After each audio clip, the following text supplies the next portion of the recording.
I am Nico Janji Ramilo, the Cooperative President of the Barangay Bagubay North Navotas City. All cooperatives started with a simple goal to help one another in times of need. Many of our newborns work hard every single day, but sometimes financial struggles make this difficult.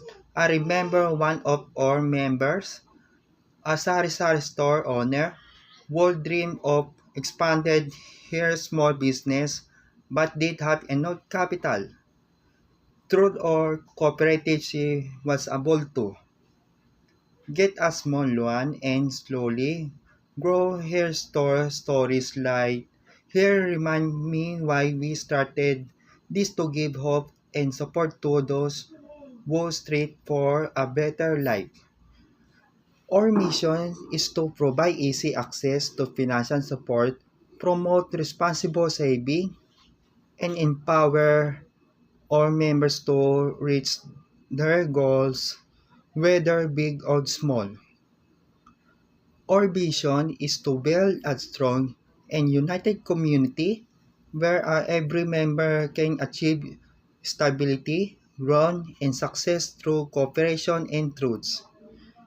As a cooperative, our main purpose is to address the real needs of our barangay, to give opportunities for small business owners, workers, and families to improve their lives.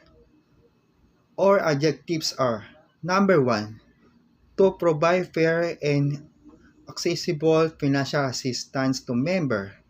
And number two, to encourage savings habits and risk money management.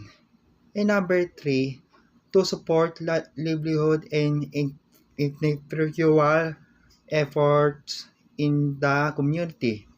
And number four, to strengthen unity and cooperation among members.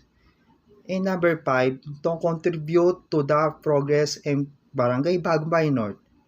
For me, being to cooperative president is not just a position, it's a chance to serve and make a difference in our member growth and success. Gives me so much pride and motivation to continue what we started.